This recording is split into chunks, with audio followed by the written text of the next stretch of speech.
সমগ্ৰ অসমবাসীৰ বাবে আজি এটা বিশেষ খবৰ লৈ আহিছোঁ যে মই বৰ্তমান য'ত আছোঁ হয়তো আপোনালোক সকলোৱে দেখি আচৰিত হ'ব যে এটা এখন জেলৰ চেলৰ ভিতৰত আৰু এনে দৃশ্য আমি ক'ত দেখা পাওঁ কেৱল মাত্ৰ আন্দামান নিকোবৰৰ যি কালাপানীৰ চেলুলাৰ জেল আছে সেই চেলুলাৰ জেলত কিন্তু সমগ্ৰ উত্তৰ পূৰ্বাঞ্চলৰ ভিতৰতে আটাইতকৈ বৃহৎ যিখন উদ্যান সেই উদ্যানখন নিৰ্মাণ কৰা হৈছে যোৰহাটত আৰু যোৰহাটৰ যি কেন্দ্ৰীয় কাৰাগাৰ সেই কেন্দ্ৰীয় কাৰাগাৰ চৌহদত শ্বহীদসকলৰ স্মৰণত এই উদ্যান নিৰ্মাণ কৰা হৈছে আৰু জেলখনক যোৰহাট কেন্দ্ৰীয় কাৰাগাৰত যি এটা ৰূপ দিয়া হৈছে যেনেকুৱা নান্দনিক এটা ৰূপ দিয়া হৈছে সেয়া আপোনালোকে নিজে নেদেখিলে হয়তো বিশ্বাস কৰিব নোৱাৰিব মই য'ত আছিলোঁ যে স্বাধীনতা সংগ্ৰামীসকল শ্বহীদ কুশল কোঁৱৰৰ পৰা আৰম্ভ কৰি যিসকল স্বাধীনতা সংগ্ৰামীয়ে সেই সময়ত প্ৰাণ আহুতি দিছিলে দেশৰ বাবে তেখেতসকলে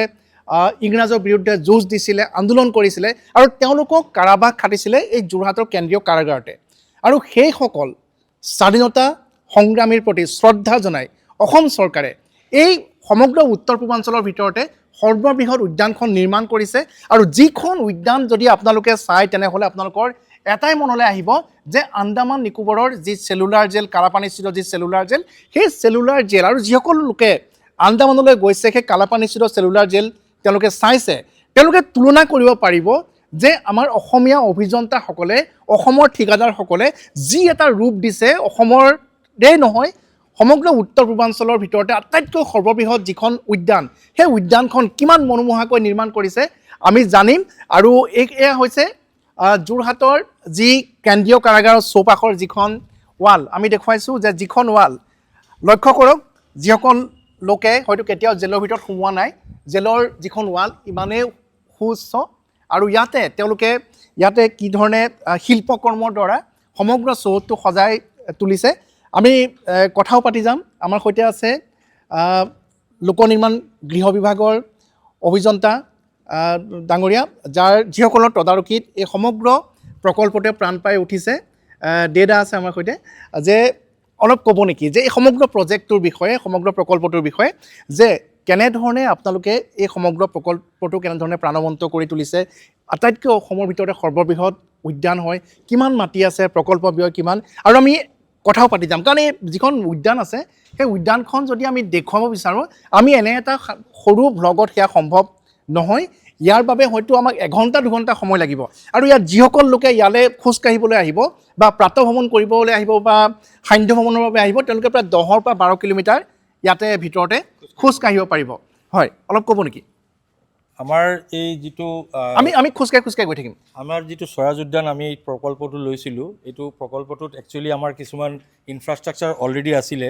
যেনে আমাৰ অ'পেন জেল তেখেতসকলৰ কোৱাৰ্টাৰ DIG অফিচ এনেকুৱা ধৰণৰ অফিচবিলাক আছিলে তো সেইবিলাকৰ কাৰণেও আমি অফিচবিলাকৰ কাৰণে ইনফ্ৰাষ্ট্ৰাকচাৰ বেলেগে বনাইছোঁ গোটেইখিনি সামৰি উদ্যানৰ সৈতে সামৰি আমাৰ টোটেল প্ৰায় 24 বিঘা মাটি আমাৰ আছে কিন্তু এই বাকীখিনি ইনফ্ৰাষ্ট্ৰাকচাৰৰ তাৰে 175 বিঘা আমি উদ্যানখনৰ কাৰণে লৈছোঁ 175 বিঘাৰ ভিতৰত আমাৰ 2টা ফেজত আছে এটা ফেজত আমি ইতিমধ্যে কাম সম্পূৰ্ণ কৰিছোঁ প্ৰায় 85 পৰা 90 বিঘা আৰু বাকীখিনি ফেজত আমি সেই ইনফ্ৰাষ্ট্ৰাকচাৰ যেতিয়া বাহিৰত আমি ইষ্টাব্লিছ কৰি দিম তেতিয়া সেইখিনি ফেজত আমি কাম কৰিব পাৰিম হয় মই এইখিনিতে এটা দৃশ্য দেখুৱাই ল'ব বিচাৰিছোঁ যে আন্দামান নিকোবৰ দ্বীপপুঞ্জলৈ যিসকল লোক গৈছে তাত চেলুলাৰ জেল যিসকলে চাইছে তেওঁলোকে হয়তো তাতো দেখা পাইছে যে যিখন তাত ফাঁচী কাঠ সেই ফাঁচী কাঠখন হয়তো তেওঁলোকে প্ৰত্যক্ষ কৰিছে কিন্তু আমি ইয়াত দেখুৱাইছোঁ যে শ্বহীদ কুশল কোঁৱৰক যি স্থানত ফাঁচী দিয়া হৈছিলে সেই ফাঁচী দিয়া স্থান ইয়াতে ইতিমধ্যে সংৰক্ষণ কৰি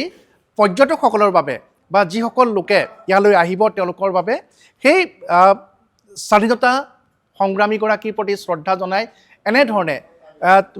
সংৰক্ষণ কৰা হৈছে আৰু এয়া আমি দেখুৱাইছোঁ যে শ্বহীদ কুশল কোঁৱৰক ফাঁচী দিয়া স্থান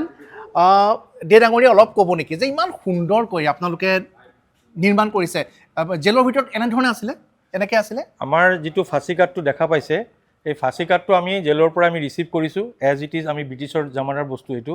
এইটো আমি ৰেষ্ট'ৰ কৰিছোঁ, খালি ৰছীটো আমি নতুনকৈ লগাইছোঁ আৰু ইয়াৰ সংৰক্ষণৰ কাৰণে যিটো কাভাৰ শ্বেড বনাইছোঁ এইটো আমি নতুনকৈ বনাইছোঁ। হয়। আৰু ইয়াৰ যিখিনি প্লেট আছে বা ফ্ৰেম আছে এইখিনি কমপ্লিট পুৰণা, এইখিনিক আমি চেণ্ড ব্লেজিং কৰি পূৰা সংৰক্ষণ কৰি পেলাই আমি পেইণ্টিং কৰি পেলাই আমি আমাৰ প্ৰদৰ্শনৰ কাৰণে ৰাখিছোঁ। হয়, আমি দেখুৱাইছোঁ যে যিখন ফাঁচীকাঠ ব্ৰিটিছৰ দিনত, ইংৰাজৰ দিনত এনেধৰণে আছিলে সেইখন ফাঁচীকাঠ আৰু তাত যি লিভাৰ আছিলে, জাল্লাদে যেতিয়া ফাঁচি দিয়ে এনেধৰণে আমি দেখুৱাইছোঁ যে এনেধৰণে এডাল একদম সম্পূৰ্ণ ব্ৰিটিছৰ দিনৰ ইয়ালৈ আনি পেলাই পৰ্যটকৰ বাবে এই গৃহটোৰ ভিতৰত এনেধৰণে সংস্থাপন কৰা হৈছে আৰু আমি এয়া দেখুৱালোঁ আৰু অতি মনোমোহা, মানে আমি দুজনক একেলগে ফাঁচি দিব পাৰি, দুজনক একেলগতে ফাঁচি দিব পাৰি। হয়, আৰু কুশল কোঁৱৰৰ যিটো কোঠাত ৰাখিছিলে সেই কোঠা ঠিক সেইদৰে সত্ৰাধিকাৰ পীতাম্বৰ দেৱগোস্বামী চেল আছে, যিটো চেল সেই চেলটো সংৰক্ষণ কৰা হৈছে আৰু যিসকল শ্বহীদ বা যিসকল স্বাধীনতা সংগ্ৰামী যোৰহাট কেন্দ্ৰীয় কাৰাগাৰত আছিলে তেওঁলোকে যিবোৰ চেলত আছিলে সেই চেলবোৰ আন্দামান নিকোবৰৰ যি কালাপানী যি জেল আছে, চেলুলাৰ জেল, তাৰ আৰ্হিত ইয়াতো এই উদ্যানখনত তেনেধৰণে সংৰক্ষণ কৰা হৈছে। পৰ্যটকৰ বাবে সেইসমূহ চেল মুকলি কৰি দিয়া হৈছে। গতিকে আপোনালোকে যদি যোৰহাটলৈ এতিয়াৰ পৰা আহে তেনেহ'লে এই যিখন স্বাধীনতা যিসকল সেনানী তেওঁলোকৰ যিখন স্মাৰক যিখন উদ্যান, সেই উদ্যানখনলৈ নহাকৈ কিন্তু নেথাকিব। এপলক আপোনালোকে এই উদ্যানখনলৈ আহিবই লাগিব। এতিয়া বলক আমি আকৌ যিমান সুন্দৰকৈ যিটো লেণ্ডস্কেপ, সেই লেণ্ডস্কেপটো আমি আপোনালোকক এবাৰ দেখুৱাই লওঁ। মোৰ পিছফালে এয়া হৈছে শ্ৰী শ্ৰী পীতাম্বৰ দেৱগোস্বামী ডাঙৰীয়াৰ সেই সময়ত কেন্দ্ৰীয় কাৰাগাৰত থকাৰ যিটো চেল আছিলে, যিটো কোঠা আছিলে, সেইটো কোঠা আৰু এই কোঠাটোকো এনেধৰণে সংৰক্ষণ কৰা হৈছে আৰু পৰ্যটকৰ বাবে মুকলি কৰি দিয়া হৈছে। আমি দেখুৱাইছোঁ যে এক কেনে মনোমোহা দৃশ্য বা মনোমোহা পৰ্যটনস্থলীলৈ সলনি হৈ গৈছে যোৰহাট কেন্দ্ৰীয় কাৰাগাৰৰ এটা অংশ। আৰু দেৱালত যি ধৰণে আমি দেখুৱাইছোঁ যে দেৱালত যি ধৰণে এনেধৰণৰ একোটা কাহিনী বৰ্ণনা কৰা হৈছে, মই পুনৰ দেখুৱাইছোঁ যে একোটা কাহিনী সেই সময়ৰ অতীতৰ ইংৰাজৰ দিনৰ যিসকলৰ আত্মবলিদানৰ ফলত আমাৰ অসমে দেশে স্বাধীনতা লাভ কৰিছিলে সেই সেনানীসকলৰ কাহিনী এনেধৰণে যোৰহাট কেন্দ্ৰীয় কাৰাগাৰৰ যিখন বৃহৎ দেৱাল সেই দেৱালত এনেধৰণে উদ্ভাসিত হৈ উঠিছে। দে ডাঙৰীয়া অলপ ক'ব নেকি যে এইখিনি কেনেধৰণে আপোনালোকে প্ৰস্তুত কৰিছে? এখন পুৰণি দেৱালে কেনেধৰণে কথা কোৱাইছে আপোনালোকে দেৱালখনৰ জৰিয়তে? এই চেলটো আমাৰ যিহেতু এই চেলটো পীতাম্বৰ দেৱগোস্বামী ছাৰৰ চেল আছিলে, মহাশয়ৰ চেল আছিলে, সেইকাৰণে আমি এই জেলটো ছেপাৰেট কৰিবৰ কাৰণে সেইখিনি আমাৰ পুৰণা ৱাল, কিন্তু এইটো আমি নতুনকৈ RCC ৱাল বনাইছোঁ। গতিকে তাত আমি কিছুমান পীতাম্বৰ দেৱগোস্বামীৰ জীৱনৰ ওপৰত আধাৰিত যিখিনি কাহিনী আছে সেইখিনিৰ ওপৰত আমি, যেনে তেখেতে তীৰন্দাজ কৰিছিলে, তাৰপাছত নাও খেলিছিলে, সেইখিনি খুব এক্সপাৰ্ট হোৱাৰ কাৰণে তেখেতসকলক আমি এইটোত দেখুৱাইছোঁ। তেওঁ ডেকা বয়সতে সত্ৰাধিকাৰ ডিক্লেয়াৰ কৰিছিলে, ডেকা সত্ৰাধিকাৰ। তেওঁ যেতিয়া সত্ৰাধিকাৰ হৈছিলে তেওঁ আয়ুৰ্বেদিক চিকিৎসাক তেওঁ প্ৰোৎসাহন দিছিলে। তাৰপাছত মিউজিকৰ ওপৰত তেওঁৰ ইণ্টাৰেষ্ট আছিলে, বেহেলা বজাইছিলে, তবলা বজাইছিলে, হাৰমনিয়াম বজাইছিলে, সেইবিলাক আমি প্ৰদৰ্শন কৰিছোঁ। তাৰপাছত বিভিন্ন জনজাতিসকলক লগ কৰি তেওঁলোকে ধৰ্ম প্ৰচাৰ কৰিছিলে। তাৰপাছত তেওঁ মহিলা সবলীকৰণৰ কাৰণে বিধৱা বিবাহ প্ৰচলন কৰিছিলে। প্ৰথম ভাওনা কৰাইছিলে মহিলাক দি পেলাই প্ৰথম ভাওনা কৰাইছিলে। তাৰপাছত মহাত্মা গান্ধীক লগ পোৱাৰ পাছত তেওঁ স্বাধীনতা আন্দোলনত যোগদান কৰিছিলে। তাৰপাছত তেওঁ আমাৰ এই যোৰহাট জেলত তেওঁক ব্ৰিটিছ চৰকাৰে বন্দী কৰি পেলাই ৰাখিছিলে, এই চেলটোতে ৰাখিছিলে। হয়, ধন্যবাদ জনাইছোঁ। আৰু কেৱল এয়াই নহয়, আৰু বহুত আছে। আমি কেৱল মাত্ৰ হাতী মাৰি ভুৰুকাত ভৰোৱাৰ কিঞ্চিত প্ৰয়াস কৰিছোঁ। আপোনালোকে যদিহে এই স্বৰাজ উদ্যানৰ সম্পূৰ্ণ উদ্যানখন আপোনালোকে চাব বিচাৰে তেনেহ'লে যোৰহাটলৈ আহিবই লাগিব। আৰু ইয়ালৈ কিন্তু কেইটামান মানে আধা ঘণ্টা বা 45 মিনিট তেনে সময়ৰ বাবে নাহিব, কেইবা ঘণ্টা লৈও আহিব। তেতিয়াহে আপোনালোকে সমগ্ৰ উত্তৰ পূৰ্বাঞ্চলৰ ভিতৰতে আটাইতকৈ বৃহৎ এই উদ্যানখন চাব পাৰিব আৰু ইয়াত আপোনালোকে মনে বিচৰা ধৰণে সময় অতিবাহিত কৰিব পাৰিব। এতিয়া বলক আমি যিখন মূল উদ্যান সেই মূল উদ্যানখন আপোনালোকক দেখুৱাওঁগৈ। আমি বাহিৰৰ মূল উদ্যান যিখন আছে সেই উদ্যানখনলৈ যোৱাৰ পূৰ্বে এটা দৃশ্য দেখুৱাই ল'ব বিচাৰিছোঁ, আৰু সেইটো হৈছে যে জেলৰ যিখন দেৱাল আছিলে সেই দেৱালখনক এটা বিশেষ ৰূপ দিয়া হৈছে। এনেধৰণে ইমান মসৃণভাৱে যিখন দেৱাল আমি দেখিবলৈ পাইছোঁ তাৰ আঁৰতো কিন্তু বহু কষ্ট লুকাই আছে। আমি অভিযন্তা দে ডাঙৰীয়া মুখেৰে শুনিব বিচাৰিম যে যিটো আমি দেখা পাইছোঁ যে এইটো কেনেধৰণে আপোনালোকে ক'ৰ পৰা এই ৰূপটো দিবলৈ সক্ষম হৈছে? এইটো আমাৰ কনজাৰ্ভেশ্যনৰ যিবিলাক আৰ্কিটেক্ট স্পেচিয়েলিষ্ট তেখেতসকলৰ পৰা আমি প্ৰপ'জেল লৈ পেলাই তাৰ পাছত আমি তেখেতসকলৰ দ্বাৰা কৰা হৈছে এই কমপ্লিট সম্পূৰ্ণ আমাৰ স্পেচিয়েলিষ্টবিলাক দিল্লীৰ পৰা আহি তেওঁলোক এক্সপাৰ্ট বিভিন্ন ভাৰতবৰ্ষত বিভিন্ন জেগাত এনেকুৱা ধৰণৰে কাম কৰে তেখেতসকলক আনি পেলাই আমি এইখিনি কাম কৰোৱা হৈছে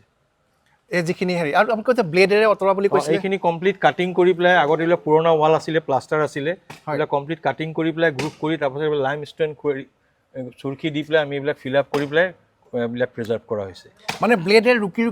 এনেকৈ এৰুৱাই পেলাই এনেকৈ কৰা ব্লেড মানে কাটাৰ থাকে কাটাৰ দি পেলাই আমি কাটিং কৰি পেলাই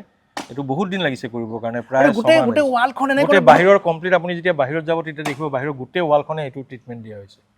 আৰে বাপৰে বাপ কিছু কষ্ট কৰিছে কিছু মানে ডিটেইলত গৈছে আপোনালোক হয় নিশ্চয় আপোনালোকে বুজিব পাৰিছে যে কিমান ডিটেইলত গৈ এই উদ্যানখন নিৰ্মাণ কৰা হৈছে আৰু মই পুনৰবাৰ কৈছোঁ যে অসমীয়া অভিযন্তা অসমৰ অভিযন্তা অসমৰে ঠিকাদাৰী প্ৰতিষ্ঠানে এই বৃহৎ প্ৰকল্পটো এনেধৰণৰ ৰূপ দিছে এতিয়া আমি এইটো দেখুৱালোঁ এতিয়া বলক যিখন মূল উদ্যান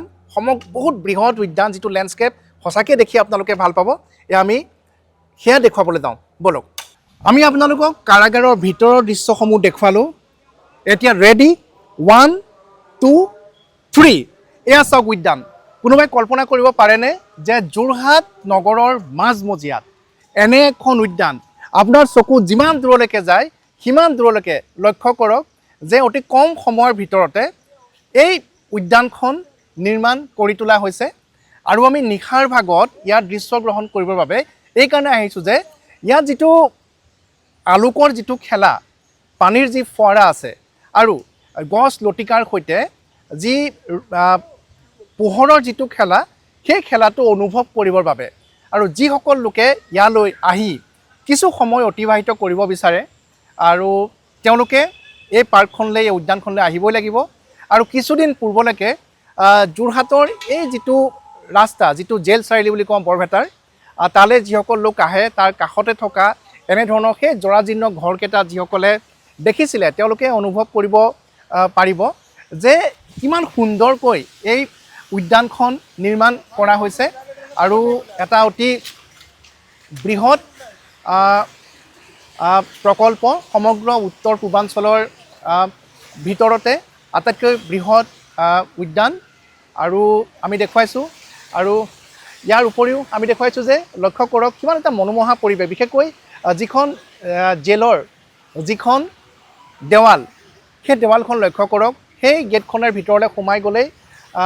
আমি দেখা পাম যে কুশল কোঁৱৰকে ধৰি বাকী যিসকল মুক্তিযোদ্ধা আছিলে সেই মুক্তিযোদ্ধাসকলৰ চেল ফাঁচিকাঠ আৰু সেইখিনি যি বুৰঞ্জী সেই বুৰঞ্জীসমূহ আমি জানিব পাৰিম আৰু ৰেপ্লিকাৰ জৰিয়তে সেইখিনি যিধৰণে খোদিত কৰা হৈছে এনেধৰণে আমি জানিব পাৰিম আৰু ইয়াত বহুতো আমি স্তম্ভ দেখা পাইছোঁ সেই স্তম্ভবিলাকৰ আঁৰতো কাহিনী আছে আৰু আমি জানিবলৈ চেষ্টা কৰিম অভিযন্তা ডাঙৰীয়াৰ পৰা যে আমি এই পাৰ্কখনৰ প্ৰথমতে আকৌ সুধিছোঁ পাৰ্কখনৰ কালি কিমান হয় কিমান মাটি আছে পাৰ্কখনত আমাৰ টোটেল আছে 175 বিঘা হয় তাৰে আমি 85 বিঘামান ফাৰ্ষ্ট ফেজত আমি কৰিছোঁ ছেকেণ্ড ফেজত আমি তাৰ ইনফ্ৰাষ্ট্ৰাকচাৰবিলাক যেতিয়া গুচি যাব তেতিয়া আমি এইখিনি কৰি পেলাম হয় এইখিনি আমি জনাব বিচাৰিছোঁ যে এইটো কেৱল মাত্ৰ প্ৰথম পৰ্যায়হে যিখন উদ্যানখনৰ প্ৰথম পৰ্যায়টোহে বৰ্তমান নিৰ্মাণ কৰা হৈছে দ্বিতীয় পৰ্যায়টো আৰু বাকী আছেই আৰু যিখিনি স্তম্ভ আমি দেখা পাইছোঁ স্তম্ভখিনিৰ বিষয়ে অলপ ক'ব নেকি এই স্তম্ভখিনি মানে আমাৰ 8টা ষ্টেটৰ কনচেপ্ট আমি লৈছোঁ 8টা ষ্টেট আপুনি পিছফালে যিখিনি দীঘল স্তম্ভবিলাক দেখা পাইছে তাত আমি ষ্টেটৰ নাম লিখিম এতিয়া সেই দেখা পাইছে আপুনি অসম বুলি লিখা পাইছোঁ আৰু তাৰ আগত যিখিনি সৰু সৰু স্তম্ভ আছে তাত আমাৰ যিসকল শ্বহীদ হৈছিলে যদি এইটো মেঘালয় আমি মেঘালয় লিখিলে মেঘালয়ৰ শ্বহীদসকলৰ নাম ইয়াত আহিব তেনেকৈ অসমৰ শ্বহীদসকলৰ নাম আমি ইতিমধ্যে পাইছোঁ কাৰণে আমি তাত অসম লিখি পেলাই তাৰ শ্বহীদৰ নাম পাইছোঁ বাকী প্ৰতিটো কলমতে তেনেকৈ প্ৰত্যেকটো ষ্টেটৰ 8টা ষ্টেটৰ নাম লিখা হ'ব আৰু তাৰ ফ্ৰণ্টৰ সৰু সৰু ৱালবিলাকত আমাৰ সেই ষ্টেটৰ শ্বহীদসকলৰ নাম লিখা হ'ব হয় আৰু আপুনি এটা কথা মোক কৈছিলে ভিতৰত থাকোঁতে যে পিছফালৰ কথা কৈছিলে পিছফালখন আৰু মনোমোহা য়েছ তেতিয়াহ'লে বলক আমি পাৰ্কখনৰ সন্মুখভাগ দেখুৱালোঁ এইবাৰ আপোনালোকক আমি পাৰ্কখনৰ পিছফালে অৰ্থাৎ যিখন জেল আছে জেলৰ পিছফালে কেনেধৰণে নিৰ্মাণ কৰিছে সেয়া দেখুৱাবলৈ লৈ যাওঁ এইবাৰ আমি আছোঁ এই যিখন স্বৰাজ উদ্যানৰ পিছফালে আৰু কিমান বিশাল পৰিসৰ মই পুনৰবাৰ দেখুৱাই ল'ব বিচাৰিছোঁ আৰু আটাইতকৈ ডাঙৰ কথাটো কি জানেনে যে এই ইমান বৃহৎ যিখন উদ্যান নিৰ্মাণ কৰিবৰ বাবে জেলৰ যিখিনি মাটি লোৱা হৈছিলে তাত যিবোৰ গছ আছিলে আমি দেখুৱাইছোঁ প্ৰকাণ্ড গছ বহুত আমি গছ দেখা পাইছোঁ বৃহৎ আটাইতকৈ ডাঙৰ কথাটো হৈছে যে এনেকুৱা বৃহৎ প্ৰকল্প ইয়াত নিৰ্মাণ কৰা হৈছে তাৰ বাবে কিন্তু এজোপা গছো ইয়াত কটা নাই তাৰ বিপৰীতে ইয়াত বহু গছ ৰোৱাহে হৈছে আৰু চৰাই চিৰিকটিৰ মাতেৰে ইমান এটা মুখৰিত পৰিৱেশ ইমান এটা প্ৰাকৃতিক পৰিৱেশ পুৱাৰ ভাগত যদি কোনো লোক ইয়ালৈ প্ৰাতঃভ্ৰমণৰ বাবে আহে তেওঁলোকে সেই কথা উপলব্ধি কৰিব পাৰিব দে ডাঙৰীয়া অলপ ক'ব নেকি যে এজোপা গছো কটা নাই কিমান গছ ইয়াত আপোনালোকে ৰোপণ কৰিছে আৰু সম্পূৰ্ণ প্ৰাকৃতিক এটা পৰিৱেশ ইয়াতে গছ ৰোপণ কৰা আমাৰতো গছৰ বিভিন্ন কোৱালিটি আছে সৰু গছ লগাইছোঁ ডাঙৰ গছ লগাইছোঁ মানে ইয়াতে আমি এনেকুৱা গছ কিছুমান গছো আনিছোঁ মানে ৰুদ্ৰাক্ষৰ গছো আপুনি পাই যাব ইয়াতে যেতিয়া ডাঙৰ হ'ব হয় ৰুদ্ৰাক্ষৰ গছো পাব আৰু ফ্ৰুট বিয়েৰিঙো গছ লগোৱা হৈছে গতিকে সেইখিনি গছটো ডাঙৰ হ'ব এতিয়া আমি এই বছৰ লগাইছোঁ গতিকে আপুনি দেখা পাইছে গোটেইখিনি গছ আমি লগাইছোঁ এইবিলাক চব ডাঙৰ ডাঙৰ গছো হ'ব আৰু সৰু গছো আমি পাথো এইবিলাকৰ কিনাৰত লগাইছোঁ এইখিনি এৰিয়াত আমি অলৰেডি আমি 85 বিঘামান কভাৰ কৰিছোঁ এই 85 বিঘাৰ ভিতৰত আমি পাৰ্কৰ লগতে টয়লেট ব্লক এটা আছে টয়লেট ব্লকত লেডিজ জেণ্টছৰ দুইটা প্ৰভিজন থাকিব তাৰপৰা এটা আমাৰ অ'পেন জিম আছে হয় অ'পেন জিমত আমি গোটেই ইনষ্ট্ৰুমেণ্টবিলাক লগাই দিছোঁ তাৰপৰা এটা কিডছৰ প্লে'ৰ কাৰণে কিডছ জ'ন এটা আছে সেইটো লগাইছোঁ আৰু এটা 1000 কেপাচিটিৰ এটা আমাৰ অ'পেন এয়াৰ থিয়েটাৰ হ'ব য'ত আমাৰ পাৰফৰ্মিং আৰ্টছবিলাক হ'ব হয় মই এইখিনিতে জনাব বিচাৰিছোঁ যে ইয়াতে অ'পেন এয়াৰ জিম আছে যিসকল লোকে ব্যায়াম কৰিব বিচাৰে ইয়ালৈ আহিব পাৰে আৰু মুকলিকৈ আপোনালোকে ইয়াত ব্যায়াম কৰিব পাৰিব আৰু আটাইতকৈ এটা যোৰহাটবাসীৰ বাবে যিটো বিচাৰি আছোঁ আমি সকলোৱে যে এটা ইয়াতে মঞ্চ এটা অ'পেন এয়াৰ মঞ্চ আছে 1000 লোক বহিব পৰা আৰু সেই 1000 লোক বহিব পৰা সেই মঞ্চটোত বিভিন্ন ধৰণৰ আমি সকলোৱে বিভিন্ন অনুষ্ঠান তাতে পৰিৱেশন কৰিব পৰা পাৰফৰ্মিং আৰ্টছ আমি তাতে ড্ৰামা মাইম বা কেতিয়াবা আপুনি চেমিনাৰো কৰিব পাৰিব অ'পেনত সেইখিনি কৰিব পাৰিব মানে ইমানখিনি সুবিধা ইয়াত থাকিব আৰু ছেকেণ্ড ফেজত য'ত আছে তাত আমাৰ মেডিটেশ্যন চেণ্টাৰ এটা হ'ব প্লাছ যোগা কৰিব পাৰিব আৰু মেডিটেশ্যন চেণ্টাৰটোৰ আশে পাশে আমি যিবিলাক গছ লগাম সেইবিলাক চব আমাৰ হাৰ্বেল গছ এনেকুৱা ধৰণৰ গছবিলাক থাকিব তুলসী থাকিব এনেকুৱা ধৰণৰ গছবিলাক আমি তাত এইটো প্লেন কৰা আছে তো ছেকেণ্ড ফেজটো যেতিয়া আমাৰ ষ্ট্ৰাকচাৰবিলাক বাহিৰত গুচি যাব ছেকেণ্ড ফেজটো আমি কমপ্লিট কৰি পেলাম তেনেকৈ কৰি আৰু সেইটো হ'বলৈ আমি ভাবিছোঁ ছমাহৰ ভিতৰত আমি এইটো কৰিবলৈ সক্ষম হ'ম হয় আমি আকৌ অভিনন্দন জনাইছোঁ আপোনালোকক যে ইমান এটা সুন্দৰ প্ৰকল্প কেৱল যোৰহাটেই নহয় সমগ্ৰ অসমবাসীক উপহাৰ দিয়াৰ বাবে কিয়নো উত্তৰ পূৰ্বাঞ্চলৰ ভিতৰতে সম্ভৱতঃ আটাইতকৈ বৃহৎ এখন উদ্যান আৰু এই উদ্যানখনত বহুত কিবা কিবি আছে প্ৰথম পৰ্যায়ৰ নিৰ্মাণ সম্পূৰ্ণ হৈছে মুখ্যমন্ত্ৰী ডাঙৰীয়াই উদ্বোধন কৰিব আৰু হয়তো কোনো কল্পনা কৰিব পৰা নাছিলে বা কল্পনা কৰা নাছিল যে যোৰহাটৰ দৰে এখন ঠাইত যিখন কেন্দ্ৰীয় কাৰাগাৰ আছিলে সেই কেন্দ্ৰীয় কাৰাগাৰখনক এনেধৰণে এক উদ্যানৰ ৰূপ দিয়া হ'ল আৰু যিখন উদ্যান আপোনালোকে যদি নিজে স্বচক্ষে প্ৰত্যক্ষ নকৰে তেনেহ'লে হয়তো আপোনালোকে উপলব্ধি কৰিব নোৱাৰিব আৰু এয়া কেৱল মাত্ৰ আৰম্ভণি বুলি জানিবলৈ দিছে প্ৰথম পৰ্যায়ৰ কাম সম্পূৰ্ণ হৈছে আৰু দ্বিতীয় পৰ্যায়ৰ কাম যেতিয়া আৰম্ভ হৈ শেষ হ'ব তেতিয়াই এই উদ্যানখনে এক বিশেষ মাত্ৰা লাভ কৰিব বুলি আমাক জানিবলৈ দিছে গতিকে আপোনালোক আহক যোৰহাটলৈ যি স্বৰাজ উদ্যানলৈ আপোনালোক আহক আৰু আহিলে আপোনালোকে উপলব্ধি কৰিব পাৰিব যে কি ৰূপত কেনেধৰণে সেই আন্দামানৰ যি চেলুলাৰ জেল সেই চেলুলাৰ জেলৰ আৰ্হিত বা তাতকৈও কিছু পৃথক ৰূপত যোৰহাটত উত্তৰ পূৰ্বাঞ্চলৰ ভিতৰতে অসমৰ ভিতৰতে আটাইতকৈ এই বৃহৎ উদ্যানখন নিৰ্মাণ কৰা হৈছে যোৰহাটৰ পৰা Gautam Bora news 18 Assam north east আপুনি বিচৰা বাতৰি পাব কেৱল নিউজ 18 এপত নিউজ 18 এপ ডাউনলোড কৰিবলৈ স্কেন কৰক এই QR কোড গুগল প্লে ষ্টৰতো পাব এই নিউজ 18 এপ